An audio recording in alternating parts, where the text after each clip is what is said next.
Hello दोस्तों, स्वागत है आप सभी का आपके अपने channel unique study with Manish में। मैं मनीष आप सभी का स्वागत करता हूं। आशा करता हूं कि आप सभी लोग अच्छे होंगे और आपकी स्टडी अच्छे से चल रही होगी। तो दोस्तों, आज मैं लेके आया हूं आप सबके लिए कुछ ऐसे टॉपिक्स जिनसे आपकी परीक्षाओं में निश्चित रूप से प्रश्न बनते हैं।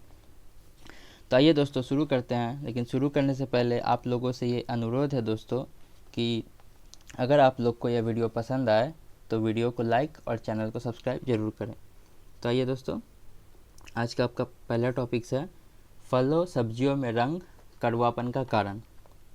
तो इनसे आपकी परीक्षाओं में निश्चित रूप से दोस्तों एक प्रश्न पूछे जाते हैं। तो पहला है आपका आप देख पा रहे होंगे स्क्रीन पे कि पहला है आंवले में कसैलापन, यानी कि आंवला जो टाइट लगता है आपको, यह टैनिन के कारण होता है। यानी कि आंवले में कसैलापन टैनिन के कारण होता है। इसी तरह से दोस्तों बादाम में कड़वाहट आपको एमाइलेडिन, बादाम में कड़वाहट का कारण क्या है? एमाइलेडिन। पपीता में पीला रंग करिक्का जेंथिन, करिक्का जेंथिन। पपीते का पीला रंग किस कारण होता है दोस्तों? तो करिक्का जेंथिन। मिर्च में जो चरपराहट होती है दोस्तों वो कैप्सेसिन के कारण होती है। ठीक है दोस्तों, मिर्च का चरपराहट क्या होती है? कैप्सेसिन के कारण। ठीक है दोस्तों। खीरे में कड़वाहट कुकर बेटेसिन, खीरे में कड़वाहट दोस्तों कुकर बेटिसिन, कुकर बेटेसिन। टमाटर का लाल रंग दोस्तों लाइकोपिन, टमाटर का लाल रंग दोस्तों लाइकोपिन के कारण। प्याज में लाल रंग और प्याज के साथ दोस्तों सेब में भी लाल रंग दोस्तों एंथोसाइनिन, प्याज और सेब में लाल रंग दोस्तों एंथोसाइनिन। हल्दी में पीला रंग, हल्दी में पीला रंग का कारण क्या है दोस्तों? कुरकुमिन, हल्दी के पीलेपन का कारण क्या है दोस्तों? कुरकुमिन। गाजर का नारंगी रंग कैरोटीन, गाजर में नारंगी रंग दोस्तों कैरोटीन। गाजर में लाल रंग एंथोसाइनिन, एंथोसाइनिन दोस्तों गाजर का लाल रंग हो या सेब का लाल रंग हो या प्याज का लाल रंग हो, तीनों में एंथोसाइनिन के कारण ही होता है। मूली में तीखापन आइसोसाइनेट, मूली में तीखापन किस कारण होता है? तो आइसोसाइनेट। आलू का हरा रंग दोस्तों सोलेनिन, आलू में हरा रंग दोस्तों सोलेनिन। मिर्च का लाल रंग दोस्तों कैप्सेथिन, मिर्च का लाल रंग दोस्तों कैप्सेथिन के कारण। और मिर्च में जो आपका चरपराहट यानी कि तीखापन जो आपको लगता है मिर्च में, वो होता है कैप्सेसिन के कारण। तो आप कंफ्यूज नहीं होंगे दोस्तों। आप ऐसे याद रख सकते हैं कि अगर आप तीखी मिर्च खा लेते हैं तो आपको वो बहुत सारे सीन याद करा देती है। तो इस तरह से आप याद रख सकते हैं कि मिर्च में जो तीखापन होता है वो कैप्सेसिन के कारण होता है। आप लोग देखते होंगे कि कई बार जो लोग मिर्च नहीं खाते हैं वो जब मिर्च खा लेते हैं तो आंखों से आंसू गिरने लगता है। इसका मतलब आप बहुत ऐसे सीन आपको दिखा देता है, वो इतना तीखा होता है कि आपको बहुत सारे सीन दिखा देता है। ठीक है दोस्तों, इस तरह से आप याद रख सकते हैं इसको, कैप्सेथिन और कैप्सेसिन। कैप्सेसिन तीखापन और कैप्सेथिन लाल। प्याज में पीला रंग दोस्तों कवेरसिटिन, प्याज में पीला रंग किस कारण होता है? तो कवेरसिटिन। इस तरह से और भी कुछ है, जैसे दूध में सफ़ेद रंग केसीन, सेब का रंग तो मैंने आपको बता दिया एंथोसाइनिन। करेले में कड़वापन, काफ़ी बार ये क्वेश्चन देखने को मिला है कि करेले में कड़वापन मेमोडिर्कोसाइड, करेले में कड़वापन मेमोडिर्कोसाइड। ठीक है दोस्तों, तो बढ़ते हैं अपने अगले टॉपिक की ओर। यह है हमारा autobiography of famous sports person, मतलब विभिन्न खिलाड़ियों की ऑटोबायोग्राफी। तो जैसा कि आप स्क्रीन पे देख पा रहे हैं, सचिन तेंदुलकर की ऑटोबायोग्राफी क्या है? Playing it my way, playing it my way. Kapil Dev straight from the heart, straight from the heart किसकी बायोग्राफी है? कपिल देव की। अनब्रेकेबल, अनब्रेकेबल किसकी है दोस्तों? तो मैरी कॉम की। The race of my life किसकी है? Milkha Singh, the race of my life.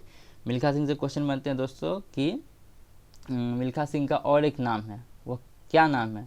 तो मिल्खा सिंह का और एक नाम आप लोग बताएंगे कमेंट में, कमेंट करके कि मिल्खा सिंह को और एक नाम से जाना जाता है, वो क्या नाम है। अगला है दोस्तों गोल्डन गर्ल। तो गोल्डन गर्ल किसे कहा जाता है? तो पीटी उषा को।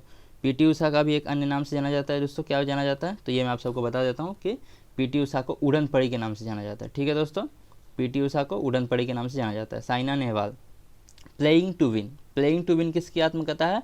तो यह साइना नेहवाल की है। The test of my life, the test of my life किसकी आत्मकथा है? तो युवराज सिंह की।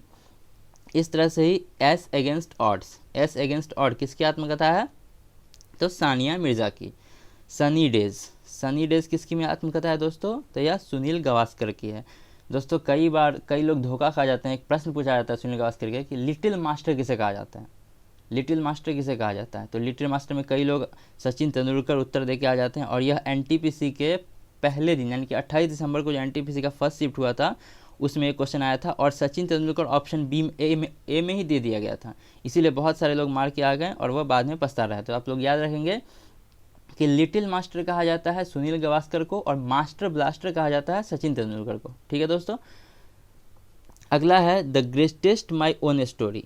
तो यह किसका है? Muhammad Ali. Muhammad Ali at close to play, at the close to play है, एट क्लोज टू प्ले आप लोग याद रखेंगे, at close to play Ricky Ponting. ठीक है, no spin Shane Warne, Shane Warne का भी निधन हो गया, इसलिए काफ़ी इंपॉर्टेंट बन जाते हैं दोस्तों। नो स्पिन किसकी आत्मकथा है? शेन वॉर्न की। 281 एंड बियॉन्ड किसकी आत्मकथा है? तो यह वीवीएस लक्ष्मण की है। Game changer Shahid Afridi, game changer Shahid Afridi. A shot at history, a shot at history किसकी आत्मकथा है? तो अभिनव बिंद्रा की, अभिनव बिंद्रा की आत्मकथा है ए shot of history. Abhinav Bindra दोस्तों सबसे कम उम्र के आपके खेल रत्न प्राप्त करने वाले ये हैं आपके। ठीक है दोस्तों, यानी राजीव गांधी खेल रत्न जो है वो सबसे कम उम्र के प्राप्त करता है अभिनव बिंद्रा। ठीक है दोस्तों, याद रहेंगे आप लोग। विश्वनाथन आनंद की आत्मकथा का नाम क्या है? तो वह माइंड मास्टर। माइंड मास्टर किसकी आत्मकथा है? विश्वनाथन आनंद की। इस तरह से ही settling to the top, settling to the top किसकी आत्मकथा है? तो यह पीवी सिंधु की है। और भी कुछ रिलेटेड है तो आप देख लीजिए, मैं आपको बता देता हूँ। 1 सेंचुरी इज़ नॉट इनफ, तो यह सौरभ गांगुली की आत्मकथा है, 1 सेंचुरी इज़ नॉट इनफ। इस तरह से the nice guy who finish first Rahul Dravid की है, the nice guy who finished first Rahul Dravid. Believe किसकी आत्मकथा है? सुरेश रैना की। स्टार गेजिंग दोस्तों रवि शास्त्री, स्टार गेजिंग किसकी आत्मकथा है? रवि शास्त्री। टर्मिनेटर हरभजन सिंह, टर्मिनेटर किसकी है? हरभजन सिंह। इम्परफेक्ट, इम्परफेक्ट किताब किसकी है दोस्तों? संजय मांजरेकर, इम्परफेक्ट संजय मांजरेकर। 6 मशीन, तो यह तो आप लोग जानते ही होंगे, अगर क्रिकेट में आप लोग की रुचि है दोस्तों कि 6 मशीन कैसे कहा जाता है, तो 6 machine Chris Gayle, 6 machine Chris Gayle. On fire, on fire दोस्तों Ben Stoke, on fire Ben Stoke. Out of my comfort zone, out of my comfort zone किसकी है? स्टीवा की, Steve Waugh. Beating the field, beating the field दोस्तों Brian Lara, beating the field Brian Lara, जो West Indies के player थे Brian Lara, उनकी। True colours Adam Gilchrist, काफ़ी अच्छे से जानते होंगे आप लोग एडम गिलक्रिस्ट को, ऑस्ट्रेलिया विकेट कीपर थे, बहुत अच्छे खिलाड़ी थे। तो ट्रू कलर्स, ट्रू कलर्स, और बहुत सच्चे प्लेयर थे, मतलब गेम को लेकर वो काफ़ी सच्चे थे। तो इस तरह से आप लोग याद रख सकते हैं ट्रू कलर्स। ट्रू कौन है? तो एडम गिलक्रिस्ट की। इस तरह से ही आप लोग को मैंने बताया था the nice guy who finish first, तो द नाइस गाय आ रहा है। तो आप लोग जानते हैं कि राहुल द्रविड़ कितने अच्छे इंसान थे। वर्तमान में राहुल द्रविड़ क्या हैं? तो वह भारतीय टीम के कोच भी हैं, राहुल द्रविड़। ठीक है दोस्तों, और सौरभ गांगुली वर्तमान में क्या है? तो सौरभ गांगुली बीसीसीआई के अध्यक्ष हैं। ठीक है, अगला है to the point Herschelle Gibbs, Herschelle Gibbs, to the point Herschelle Gibbs. उसके बाद है दोस्तों my world in cricket, my world in cricket Stuart Broad. Stuart Broad को तो आप सभी बहुत अच्छे से जानते होंगे दोस्तों। स्टुअर्ट ब्रॉड को युवराज सिंह ने, काफ़ी अच्छे खिलाड़ी हैं, लेकिन एक बार युवराज सिंह ने इन्हें 6 बॉल में 6 छक्के मारे थे। तो इस तरह से आप लोग याद रखेंगे कि Stuart Broad, my world in cricket Stuart Broad की। अब स्टुअर्ट ब्रॉड का नाम आया है तो फ्लिंटॉफ का नाम भी आएगा, क्योंकि युवराज सिंह ने गुस्से में जो छक्का मारा था स्टुअर्ट ब्रॉड को, वह एंड्रू फ्लिंटॉफ का गुस्सा वो इनके ऊपर निकाल रहे थे, क्योंकि झगड़ा हुआ था उनका फ्लिंटॉफ से, और वो 6 छक्के खा गए स्टुअर्ट ब्रॉड। तो इसी तरह से मैं आपको बता रहा हूँ, एंड्रू फ्लिंटॉफ की किताब है second innings my sporting life, second innings my sporting life, Andrew Flintoff, और my world in cricket Stuart Broad. और एक किताब है दोस्तों, अंतिम किताब, a clear blue sky, Johnny Bairstow. Johnny Bairstow को जानते होंगे आप, वर्तमान में खेलते हैं। जॉनी बेरेस्टो कहाँ के? तो जॉनी बेरेस्टो इंग्लैंड के प्लेयर हैं, और अभी वर्तमान में वह किस टीम में? आईपीएल में दोस्तों। आप सभी आईपीएल देखते होंगे तो काफ़ी अच्छे से जानते होंगे। तो एक क्लियर ब्लू स्काई दोस्तों जॉनी बेरिस्टो की है। चलिए दोस्तों बढ़ते हैं अपने अगले टॉपिक की ओर। तो हमारा आज का अगला टॉपिक है पीएम मोदी को मिला एक और अंतर्राष्ट्रीय सम्मान। तो ये कुछ दिन पहले ही मिला था, तो आप लोग याद रखेंगे भूटान का सर्वोच्च नागरिक सम्मान। आपसे यह भी पूछ सकता है कि भूटान का सर्वोच्च नागरिक सम्मान क्या है? नगदक पेलजी खोरलो, नगदक पेलजी खोरलो, नगदक पेलजी खोरलो। तो यह हाल ही में नरेंद्र मोदी को यह पुरस्कार मिला है भूटान की ओर से, नगदक पेलजी खोरलो। आइए और कुछ अवार्ड देख लेते हैं। दिसंबर 2020 में दोस्तों अमेरिका का लीजन ऑफ मेरिट अवार्ड मिला, अमेरिका का लीजन ऑफ मेरिट अवार्ड। दोस्तों हो सकता है कि आप लोग से ऐसा पूछ ले कि नरेंद्र मोदी को अमेरिका का हाईएस्ट सिविलियन अवार्ड से सम्मानित किया गया, वो क्या है? तो लीजन ऑफ मेरिट अवार्ड इस तरह से, या आपको यह पूछ लेगा कि लीजन ऑफ मेरिट अवार्ड किस देश का है, तो आप लोग सीधा बता देंगे अमेरिका का। दिसंबर 2019 में दोस्तों मेलिंडा गेट्स फाउंडेशन का ग्लोबल गोलकीपर अवार्ड मिला था, काफ़ी इंपॉर्टेंट है। अगस्त 2019 में बहरीन का king Hamad of order the Renaissance पुरस्कार king Hamad order of the Renaissance पुरस्कार मिला था नरेंद्र मोदी को बहरीन का। जून 2019 में मालदीव का निशान इज़्ज़ुद्दीन सम्मान, मालदीव का सम्मान निशान इज़्ज़ुद्दीन, यह जून 2019 में मिला। अप्रैल 2019 में रूस का order of Saint Andrew the Apostle सम्मान, ठीक है दोस्तों, कौन सा सम्मान, तो रूस का order of Saint Andrew the Apostle सम्मान कब मिला, तो अप्रैल 2019 में।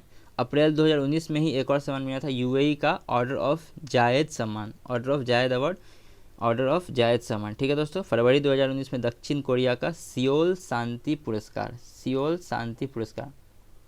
तो दोस्तों इसे आप इस तरह से भी याद रख सकते हैं। दक्षिण अफ्रीका की राजधानी कहाँ है, दक्षिण अफ्रीका की राजधानी, माफ़ कीजिएगा दोस्तों, दक्षिण कोरिया है। दक्षिण कोरिया की राजधानी कहाँ है, सियोल। दक्षिण कोरिया की राजधानी कहाँ है, सियोल। तो इस तरह से सियोल शांति पुरस्कार मिला था किसे, मोदी जी को। जनवरी 2019 में प्रथम फिलिप कोटलर प्रेसिडेंशियल पुरस्कार मिला। अक्टूबर 2018 में यूएन का champions of earth award United nation का यूएन का। फरवरी 2018 में दोस्तों फ़िलिस्तीन का ग्रैंड कॉलर सम्मान फ़िलिस्तीन का मिला। जून 2016 में अफ़गानिस्तान का आमिर अमानुल्लाह खान अवार्ड कब मिला, तो जून 2016 में। और अप्रैल 2016 में सऊदी अरब का सैयद ऑफ किंग अब्दुल अजीज़ सम्मान। बाकी सब जानते हैं आप लोग नरेंद्र मोदी के बारे में। तो आइए बढ़ते हैं अपने अगले टॉपिक की ओर। तो अगला टॉपिक क्या है दोस्तों, ज्ञानपीठ पुरस्कार। काफ़ी इंपॉर्टेंट है दोस्तों, आप लोगों के लिए मोस्ट इंपॉर्टेंट है ये ज्ञानपीठ अवार्ड, ठीक है।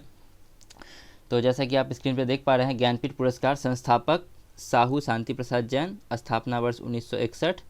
प्रथम पुरस्कार जी शंकर कुरूप को मिला था, कब मिला था, तो यह 1965 में मिला था। जी शंकर कुरूप, यानी जी शंकर कुरूप का पूरा नाम है दोस्तों गोविंद शंकर कुरूप, ठीक है दोस्तों, याद रखेंगे आप लोग, गोविंद शंकर कुरूप, जो कि मलयालम कवि थे, उन्हें मिला था 1965 में पहला पुरस्कार, ठीक है। पुरस्कार में 11 लाख रुपए एवं वाग्देवी की मूर्ति एवं एक पत्र दिया जाता है। सर्वप्रथम यह राशि 5 लाख रुपए थी, ठीक है। तो नीलमणि फुक्कन जी को 56वां ज्ञानपीठ पुरस्कार मिला है दोस्तों। 56वें ज्ञानपीठ पुरस्कार की घोषणा हुई, जिसमें असमिया साहित्यकार नीलमणि फुक्कन को वर्ष 2021 के लिए ज्ञानपीठ पुरस्कार दिया गया। पिछले वर्ष नहीं दिया गया था, इसीलिए दोस्तों 56वां और 57वां एक साथ दे दिया गया है। 56वां पुरस्कार दिया गया है नीलमणि फुक्कन जी को, और 57वां पुरस्कार दिया गया है दामोदर मौजी, जो कि कोंकणी भाषा के लेखक हैं। तो स्क्रीन पर आप लोग देख पा रहे होंगे, भारतीय संविधान की 8वीं अनुसूची में उल्लिखित अन्य भाषाओं के साथ अंग्रेजी में भी यह पुरस्कार दिया जाता है, ठीक है दोस्तों।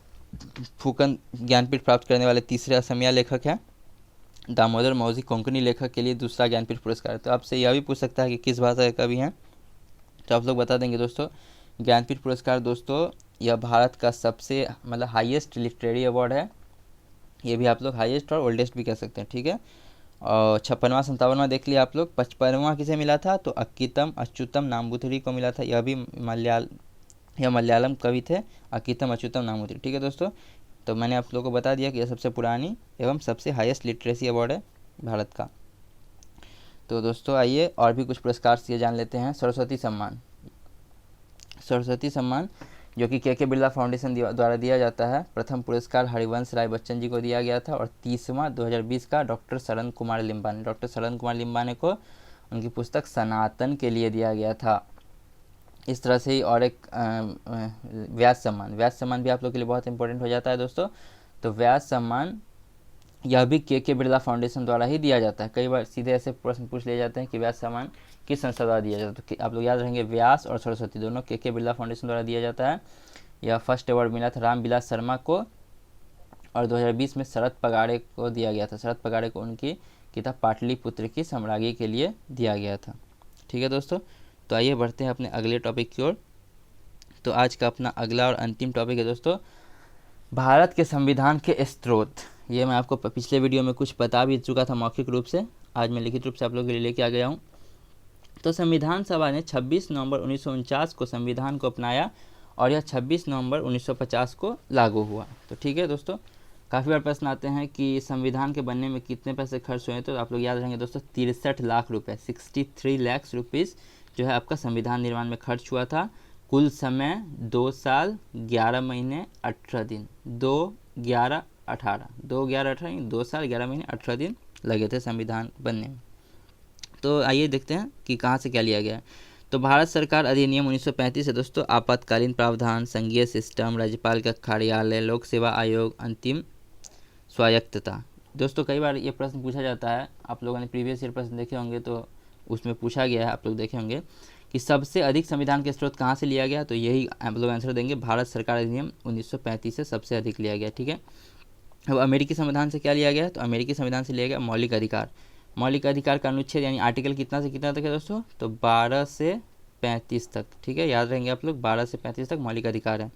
उसके बाद क्या है दोस्तों, न्यायिक समीक्षा, उपराष्ट्रपति की अवधारणा, राष्ट्रपति का महाभियोग। काफ़ी बार पूछ लिया जाता है कि राष्ट्रपति का महाभियोग कौन से आर्टिकल में है, तो आर्टिकल 61। आप लोग याद रहेंगे दोस्तों, आर्टिकल 61 में राष्ट्रपति के ऊपर महाभियोग है। आयरिश संविधान से क्या लिया गया दोस्तों, डीपीएसपी। डीपीएसपी का आर्टिकल कितना से कितना तक है, 36 से 51 तक। डीपीएसपी यानी कि नीति निर्देशक तत्व। ठीक है दोस्तों, यूएसए के संविधान, यूएसएसआर यानी कि आज का जो रसिया है, यूएसएसआर, सोवियत संघ जिसे कहा जाता था, तो वहाँ से क्या लिया गया, तो मौलिक कर्तव्य और पंचवर्षीय योजना। मौलिक कर्तव्य और पंचवर्षीय योजना। दक्षिण अफ्रीकी संविधान से लिया गया संविधान संशोधन की प्रक्रिया, जो कि आर्टिकल 368 यानी कि 368 आर्टिकल में है। जापान संविधान से लिया गया कानून द्वारा स्थापित प्रक्रिया। ब्रिटिश संविधान यानी कि यूके के संविधान से क्या क्या लिया गया, तो कानून के समक्ष समानता, एकल नागरिकता, कानून या कानून का नियम, सीएजी का कार्यालय। सीएजी वर्तमान में कौन है दोस्तों, तो सीएजी वर्तमान में जीसी मुर्मू है। सीएजी का आर्टिकल 148 148 कैग जिसे आप लोग बोलते हैं, सीएजी जीसी मुर्मू है। जीसी मुर्मू कैग से पहले क्या थे, तो वह जम्मू एंड कश्मीर के पहले उपराज्यपाल यानी कि लेफ्टिनेंट गवर्नर थे। ठीक है दोस्तों, और क्या है दोस्तों, तो सरकार का संसदीय स्वरूप है ब्रिटिश संविधान से। अब आते हैं कनाडा के संविधान से क्या लिया गया, तो अर्ध संघीय ढांचा और केंद्र में अविष्ट शक्ति। ठीक है, जर्मनी के संविधान से क्या लिया गया दोस्तों, तो आपातकाल के दौरान मौलिक अधिकारों का निरस्तीकरण या आपातकाल। आपातकाल दोस्तों, आपातकाल बहुत इंपॉर्टेंट है, कौन कौन से आर्टिकल में है, तो 352, 356 और 360 यानी कि 352, 356 और 360। 352 में राष्ट्रीय आपातकाल है, नेशनल इमरजेंसी कितनी बार लगा है, तो 3 बार लगा है अभी तक, 1962 में, 1962, 1971 और 1975, यह 3 बार लग चुका है। और 356 में क्या है, तो नेशनल इमरजेंसी, माफ़ कीजिएगा दोस्तों, यह आपका राष्ट्रपति शासन है। 356 में राज्य में जो राष्ट्रपति शासन लगता है, 356 में वह राष्ट्रपति शासन। तो राष्ट्रपति शासन कितनी बार लग चुका है, तो बहुत बार लग चुका है दोस्तों। ये पूछता है आपके परीक्षाओं में कि राष्ट्रपति शासन पहली बार किस राज्य में लगा था, तो पहली बार यह पंजाब में लगाया गया था और सबसे अधिक उत्तर प्रदेश में लगाया जा चुका है दोस्तों। और पूछेगा आपसे कि किस राज्य में नहीं लगा, तो नए राज्यों का जो गठन हुआ है, जैसे हो गया आपका झारखंड हो गया, छत्तीसगढ़ हो गया, उत्तराखंड हो गया, ये सब राज्यों में अभी नहीं लगा है। ठीक है दोस्तों, तो और क्या लिया गया दोस्तों, ऑस्ट्रेलिया संविधान से। ऑस्ट्रेलिया संविधान से मौलिक अधिकारों का निरस्तीकरण, संयुक्त बैठक, प्रस्तावना की भाषा भी ली गई है। संयुक्त बैठक दोस्तों आर्टिकल 108 में है, संयुक्त बैठक जिसे राष्ट्रपति बुला सकता है। प्रस्तावना में स्वतंत्रता, समानता और बंधुत्व के आदर्श कहाँ से लिया गया, फ्रांसीसी संविधान से यानी फ्रांस के संविधान से। और गणतंत्र की अवधारणा। आशा करता हूँ दोस्तों कि आप सबको यह टॉपिक पसंद आया होगा। अगर दोस्तों आप सब और भी कुछ कहना चाहते हैं तो आप लोग कमेंट में बता सकते हैं, और जो क्वेश्चंस मैंने आपसे पूछे हैं 1-2 क्वेश्चंस वो आप कमेंट में ज़रूर बताएंगे। और अगर आप लोग की कोई क्वायरी हो तो आप लोग कमेंट बॉक्स में छोड़ सकते हैं। तो आज का टॉपिक यहीं ख़त्म करते हैं दोस्तों। जय हिंद दोस्तों।